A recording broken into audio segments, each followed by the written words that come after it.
ఎన్టీఆర్ కి పోటీగా Dhanush, Tamil Murugan. Tollywood versus Kollywood. Global star young tiger NTR వరుస సినిమాలతో దూసుకుపోతున్నారు. కాగా తారక్ అభిమానులు ఎంతో కాలంగా ఎదురు చూస్తున్న అప్డేట్ రీసెంట్ గానే వచ్చేసింది. త్రివిక్రమ్ శ్రీనివాస్ దర్శకత్వంలో మరో సినిమా చేయనున్నట్లు అధికారికంగా ప్రకటించారు. ఎన్టీఆర్ ఎక్స్ త్రివిక్రమ్ అనే వర్కింగ్ టైటిల్ తో ఓ పోస్టర్ ను పంచుకున్నారు. శివుడి కుమారుడు పార్వతీదేవికి గర్వకారణం దేవసేన అని మరోసారి త్రివిక్రమ్ తో అని సోషల్ మీడియా వేదికగా ప్రకటించారు. ఈ మేరకు విడుదల చేసిన పోస్టర్ లో త్రిశూలం, కార్తికేయుడి శూలం, నంది కొమ్ములు మధ్యలో ఓ DNA లాంటి ఆకారంతో ఈ పోస్టర్ డిజైన్ చేశారు. బ్యాక్గ్రౌండ్ లో ఆలయాలు, రాజప్రసాదాలు, యుద్ధ వాతావరణం కనిపిస్తున్నాయి. అలానే సుబ్రహ్మణ్య భుజంగం స్తోత్రంలోని నా జానమి శబ్దం, నా జానమి చార్దం, నా జానమి పద్యం, నా జానమి గాద్యం, చిదేక చాడస్య హుది ద్యోతతేమే ముఖాన్ని సారంతే గిరస్యాపి చిత్రం అనే శ్లోకం కూడా ఉంది. ఈ శ్లోకానికి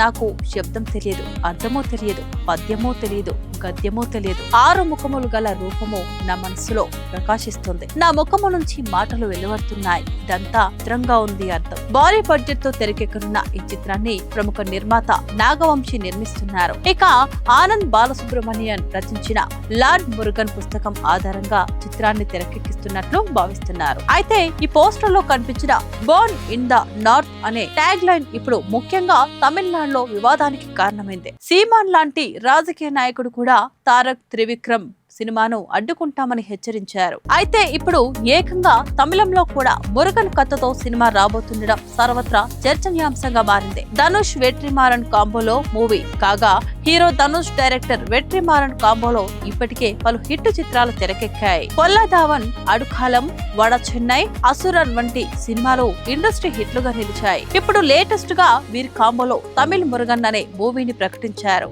మూవీ టైటిల్ తో పాటు ఈ ప్రాజెక్టు కు సంబంధించిన అనౌన్స్మెంట్ గ్లింప్స్ ను సోషల్ మీడియా వేదికగా రిలీజ్ చేశారు. ది ఎటర్నల్ ప్రొటెక్టర్ వారియర్, తమిళ ప్రజలు వారి నేలకి రాజు నాయకుడు, తమిళ మురుగన్ అంటూ ధనుష్ పోస్ట్ పెట్టారు. ఇందుకు సంబంధించిన వీడియోలో యుద్ధ భూమిలో వేలాది మంది సైనికుల మధ్య ధనుష్ ఒక ఏనుగుపై కూర్చొని ఉన్నట్లు చూపించారు. Wunderbar films production miles to go బ్యానర్లపై ఈ చిత్రాన్ని నిర్మిస్తుండగా సాయి అభ్యంకర్ సంగీతం సమకూరుస్తున్నారు. దీంతో కావాలనే ఈ cinema పట్టాలెక్కిస్తున్నారని Telugu cine lovers comments చేస్తున్నారు. బాహుబలికి పోటీగా పొన్నియిన్ సెల్వం తీసి చేతులు కాల్చుకున్నట్టే ఇప్పుడు కూడా జరుగుతుందని పోస్టులు పెడుతున్నారు. చూడాలి మరి రానున్న రోజుల్లో ఈ వివాదం ఎంతకి దారితీస్తుందో అని.